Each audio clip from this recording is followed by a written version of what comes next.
मैं सभी विद्यार्थियों का बहुत-बहुत स्वागत और अभिनंदन करता हूँ। डियर स्टूडेंट्स, कल की क्लास के अंतर्गत हमने केंद्र राज्य के जो संबंध होते हैं, centre between the state relationship, जो केंद्र राज्यों के जो संबंध हैं, उसके संदर्भ में हमने चर्चा की थी। डियर स्टूडेंट्स, उसमें हमने मोस्टली रूप में जो है 3 जो संबंधों के जो केंद्र राज्यों के जो संबंध होते हैं, उसको हम प्रमुख रूप से जो है 3 भागों में बाँटते हैं। एक तो केंद्र और राज्यों के बीच में विधायी संबंध होते हैं, प्रशासनिक संबंध होते हैं और वित्तीय संबंध होते हैं। डियर स्टूडेंट्स, विधायी संबंध जो है कानून के निर्माण की जो प्रक्रिया है उससे संबंधित जो है रिलेटेड थे। जैसा आपको विदित है कि विधायी संबंधों के अंतर्गत 3 सूची होती है, संघ सूची, राज्य सूची और समवर्ती सूची। संघ सूची के विषय पर जो कानून बनाती है वो केंद्र सरकार बनाती है और राज्य सूची के विषय पर राज्य का विधानमंडल क्या बनाता है, कानून बनाता है। इसके अलावा जो समवर्ती सूची है, समवर्ती सूची के विषयों पर दोनों सरकारें मिलकर के कानून बनाती है, लेकिन अगर किसी प्रकार का गतिरोध उत्पन्न होता है तो फिर जो है केंद्र सरकार का निर्णय क्या होता है, मान्य होता है। क्योंकि शक्तियों के संदर्भ में केंद्र को क्या बनाया गया है, सशक्त बनाया गया है। हमारी संविधान जो कॉन्स्टिट्यूशन मेकर हैं, भारत की परिस्थिति को ध्यान में रखते हुए जो है कॉन्स्टिट्यूशन के जो मेकर थे उन्होंने भारत की परिस्थिति को ध्यान में रखते हुए जो है संविधान के द्वारा केंद्र को क्या दी गई है, व्यापक शक्तियां दी गई हैं और केंद्र को जो है हम ये कहें कि सशक्त बनाया गया है। ठीक है, राज्य सरकारों की तुलना में केंद्र सरकारें क्या हैं, केंद्र सरकार क्या होती हैं, शक्तिशाली होती हैं। तो शक्तियों का जो पलड़ा भारी होता है वो केंद्र की तरफ होता है। ठीक है, डियर स्टूडेंट्स, आज की क्लास में हम बात करेंगे जो फाइनेंस जो कमीशन है, वित्त आयोग, ये भी महत्वपूर्ण टॉपिक है और ये विभिन्न जो प्रतियोगी परीक्षाएं हैं उनमें पूछा जाता है। तो निश्चित रूप में आज की जो क्लास है ये यूजी और पीजी के जो विद्यार्थी हैं और कॉम्पिटिटिव एग्जाम के जो विद्यार्थी हैं सभी के लिए उपयोगी होगी, ऐसी मैं आशा और उम्मीद करता हूँ। प्रिय विद्यार्थियों, आप हमें ऐसे ही जो है मोटिवेट करते रहें। हमारे चैनल को आर्य क्लास यूट्यूब चैनल को सब्सक्राइब करें, लाइक करें और शेयर करें। तो डियर स्टूडेंट्स, हम बात करते हैं आज के टॉपिक की और आज का टॉपिक रहेगा हमारा जो है वित्त आयोग। क्या रहेगा? वित्त आयोग। ठीक है, कौन सा टॉपिक रहेगा? वित्त आयोग। तो डियर स्टूडेंट्स, मैं बता दूं आपको कि जो वित्त आयोग है, वित्त आयोग एक संवैधानिक वित्त आयोग एक संवैधानिक क्या है? संस्था है। ठीक है, संवैधानिक क्या है? संस्था है। डियर स्टूडेंट्स, ये आपको ध्यान रखना है कि जो वित्त आयोग है, फाइनेंस जो कमीशन है, वो क्या है? एक संवैधानिक संस्था है, अर्थात इसका जो उल्लेख है वो किसमें किया गया है? वो संविधान में किया गया है। संवैधानिक का मतलब क्या होता है कि इस संस्था के बारे में जो बंद किया गया है, उल्लेख किया गया है, वो भारतीय संविधान के अंतर्गत किया गया है। ठीक है, और डियर स्टूडेंट्स के इसका गठन जो किया जाता है, दूसरा महत्वपूर्ण जो बिंदु है कि इसका गठन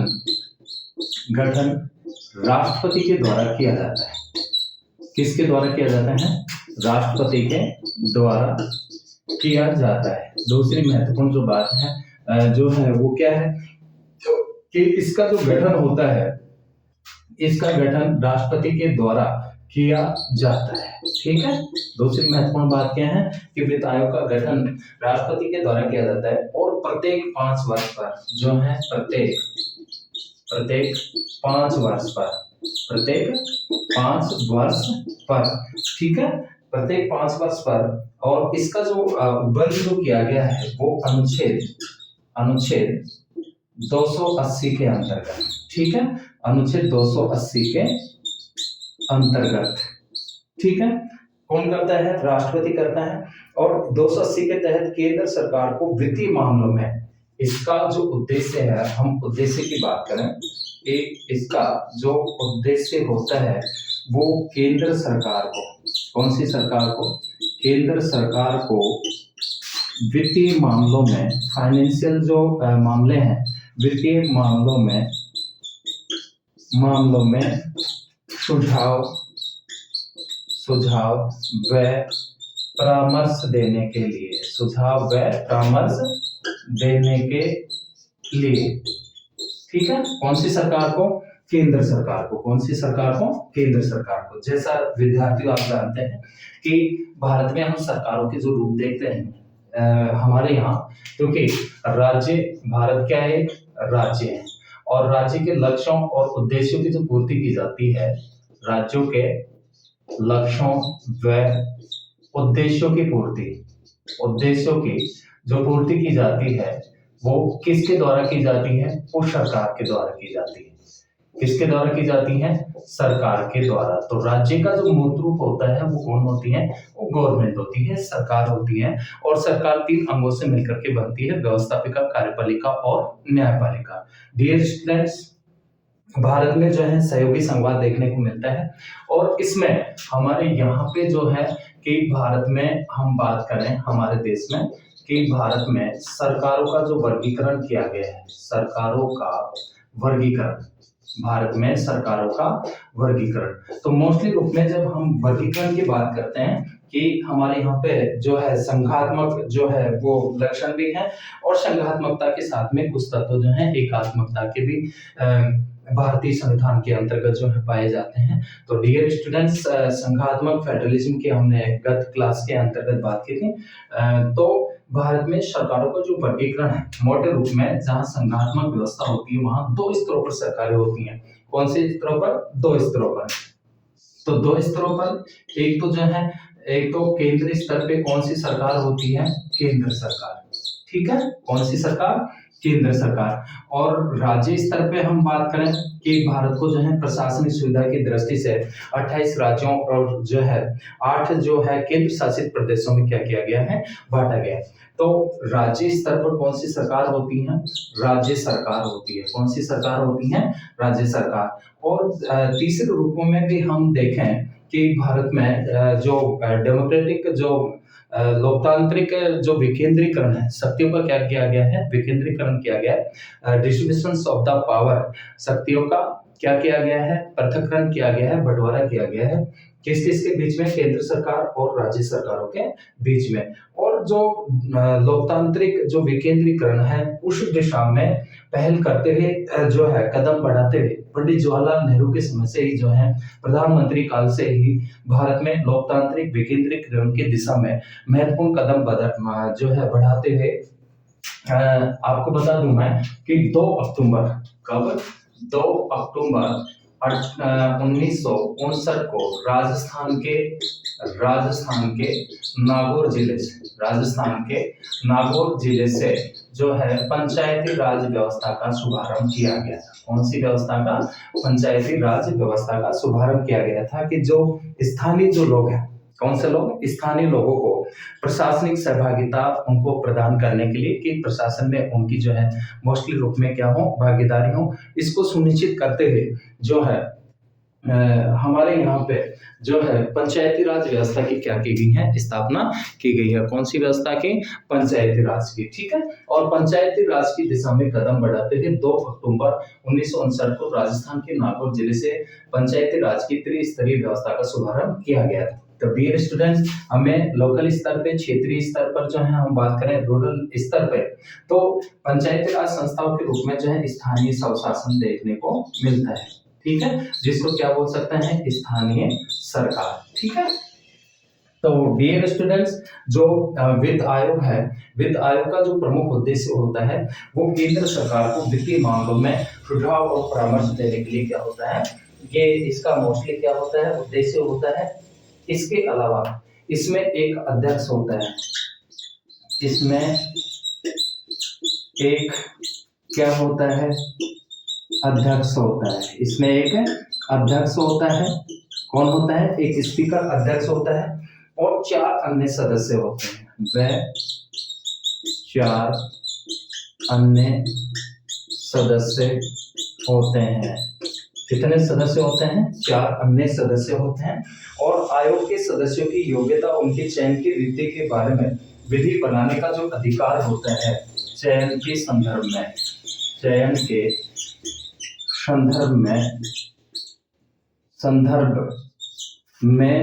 जो है हम ये कहें कि संदर्भ में सदस्यों की योग्यता और चयन के बारे में विधि बनाने का जो अधिकार होता है, विधि का मतलब क्या होता है डियर स्टूडेंट्स? कानून। विधि या कानून बनाने का जो अधिकार होता है वो किसको होता है? वो संसद को होता है। संसद हमारी क्या है? पार्लियामेंट है, देश की संघीय व्यवस्थापिका है। किसको होता है? संसद को होता है। किसको होता है? संसद को। ठीक है। इसके अलावा ये कह सकते हैं कि वे चयन के संदर्भ में और योग्यता निर्धारित करने का जो कानून बनाने का जो अधिकार होता है वो किसको होता है? वो पार्लियामेंट को होता है।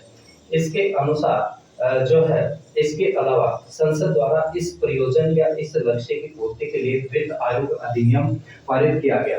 वित्त आयोग अधिनियम। कौन सा अधिनियम? वित्त आयोग जो है, वित्त आयोग, वित्त आयोग अधिनियम संसद के द्वारा जो है पारित किया गया। संसद के द्वारा पारित किया गया। कब पारित किया गया? 1951 में। ठीक है। कब पारित किया गया? 1951 में। और जो है जिसमें 1955 में इसको संशोधित किया गया था। इसका जो संशोधन हुआ, ध्यान रखना डियर स्टूडेंट्स, संशोधन 1955 में। संशोधन कब हुआ इसका? 1955 में। ठीक है।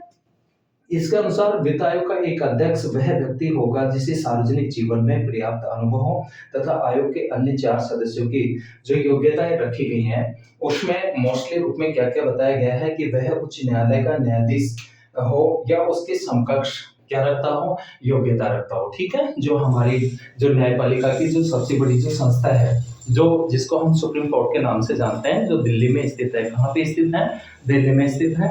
और उच्चतम न्यायालय का मुख्य न्यायाधीश या समकक्ष उसकी क्या रखता हूँ? योग्यता रखता हूँ। इसके अलावा ये जो न्यायाधीश है उसकी योग्यता रखता हूँ। उसे सरकार के वित्त और लेखा का विशेष ज्ञान हो। किसका? वित्त और लेखा। वित्त व लेखा। कल हमने बात की थी वित्त व लेखा की। तो वित्त और लेखा का जो है क्या होना चाहिए? विशेष ज्ञान होना चाहिए। विशेष क्या होना चाहिए? ज्ञान होना चाहिए। ठीक है। इसके अलावा वित्तीय मामलों और प्रशासन का व्यापक क्या होना चाहिए? अनुभव होना चाहिए। और उसे अर्थशास्त्र का विशेष ज्ञान, क्योंकि डियर स्टूडेंट्स ये फाइनेंस से संबंधित है, तो अर्थशास्त्र के इसमें महत्वपूर्ण क्या होती है? रोल होता है, महत्वपूर्ण भूमिका होती है। तो अर्थशास्त्र का उसे मोस्टली रूप में क्या होना चाहिए? ज्ञान होना चाहिए। इसके अलावा डियर स्टूडेंट्स जो महत्वपूर्ण बात है कि भारत में प्रथम वित्त आयोग का गठन, भारत में प्रथम वित्त आयोग का गठन ये किया गया था 1951 में। कब किया गया था? 1951 में किया गया था। और जो है जिसके अध्यक्ष केसी नियोगी थे। प्रथम जो इसके अध्यक्ष थे कौन थे? केसी नियोगी। ठीक है। कौन थे इसके प्रथम अध्यक्ष? केसी नियोगी थे। और जो है अब तक भारत में कुल 15 वित्त आयोग गठित किए गए हैं। टोटल की हम बात करें तो जो टोटल जो आयोग जो गठित किए गए हैं वित्त आयोग, वो कितने गठित किए गए हैं? 15 गठित किए गए हैं। इसके अलावा जो है 15 वित्त आयोग का गठन 2020 से 25 तक की अवधि के लिए किया गया। डियर स्टूडेंट ध्यान रखना कि 15वां वित्त आयोग है, वित्त आयोग, इसका गठन जो है 2020 से और 2025 तक के लिए किया गया है। कब से कब तक? 2020 से 2025 तक की अवधि के लिए। और डॉक्टर एन के सिंह की अध्यक्षता में किया गया। इसके जो अध्यक्ष हैं डॉक्टर एन के सिंह। ठीक है। इनकी अध्यक्षता में इनका क्या किया गया है? गठन किया गया। इसके अलावा डियर स्टूडेंट्स के जो है वित्त आयोग की जो ड्यूटीज होती है वो 280 आर्टिकल 280 है उसके जो सेक्शन 3 के अंतर्गत उसका कर्तव्य है कि वह राष्ट्रपति को निम्न विषयों के बारे में अपनी सिफारिश जो है करेगा, जिसमें मोस्टली रूप में कि संघ और राज्यों के बीच करों के शुद्ध आगमन, और या हम ये कहें कि करों के शुद्ध आगम के लिए जो है और वितरण राज्यों के बीच उसके आवंटन के बारे में क्या देगा, सुझाव देगा, उसके बारे में क्या देगा, सुझाव देगा। इसके अलावा भारत की संचित निधि से राज्यों को सहायता अनुदान निर्धारित करने वाले जो थ्योरीज है, सिद्धांत है, उसके बारे में भी जो है राष्ट्रपति को क्या देगा, सुझाव देगा। और इसके अलावा जो है राज्य के वित्त आयोग की सिफारिशों के आधार पर राज्य में पंचायत और नगर पालिकाओं के संसाधनों की पूर्ति के लिए राज्य की संचित निधि के संवर्धन के लिए आवश्यक उपाय है उसके बारे में जो है क्या करेगा, ये बताएगा। ठीक है। इसके अलावा वित्तीय स्थिति को सुदृढ़ करने के लिए राष्ट्रपति द्वारा निर्दिष्ट किसी अन्य विषय के बारे में क्या देगा, सुझाव देगा। और इस प्रकार से डियर स्टूडेंट्स की उल्लेखनीय है कि वित्त आयोग के द्वारा की गई प्रत्येक सिफारिश को राष्ट्रपति उस पर की गई कार्रवाई के स्पष्टीकरण और ज्ञापन से संसद के दोनों सदनों के समक्ष विचार के लिए रखवाता है। ये अनुच्छेद 281 में क्या है, वर्णित है। ठीक है। तो डियर स्टूडेंट्स, सबसे पहले हमने जो है रिवाइज करवा देता हूँ। हम फाइनेंस कमीशन ऑफ जो इंडिया है, भारत के वित्त आयोग की हम बात कर रहे हैं। और भारत में प्रथम वित्त आयोग का जो गठन किया गया था वो 1951 में किया गया था, जिसके अध्यक्ष कौन थे, केसी नियोगित हैं। इसके अलावा वित्त आयोग जो है क्या है, एक संवैधानिक संस्था है, अर्थात इसका संविधान में क्या किया गया है, उल्लेख किया गया है। इसका जो गठन किया जाता है वो राष्ट्रपति के द्वारा किया जाता है प्रत्येक 5 वर्ष पर। और इसका उल्लेख इसके अंतर्गत 280 के अंतर्गत अनुच्छेद उद्देश्य क्या होता है, उद्देश्य ये होता है कि केंद्र सरकार को वित्तीय मामलों में सुझाव और परामर्श देने के लिए एक संस्था होती है। इसमें एक अध्यक्ष होता है, 4 अन्य सदस्य होते हैं। और चयन के संदर्भ में हम बात करें तो विधि और योग्यता संबंधी जो कानून बनाने का जो राइट होता है वो किसके पास में होता है, वो संसद के पास में होता है। किसके पास में होता है, संसद के पास में। और वित्त आयोग अधिनियम संसद के द्वारा पारित किया गया था 1951 में, संशोधन हुआ था 1955 में। इसके अलावा डियर स्टूडेंट्स की 15वें वित्त आयोग का जो गठन किया गया है वो 2020 से 2025 की अवधि तक के लिए किया गया है।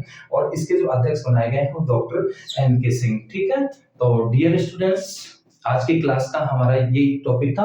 मिलते हैं हम नेक्स्ट क्लास में।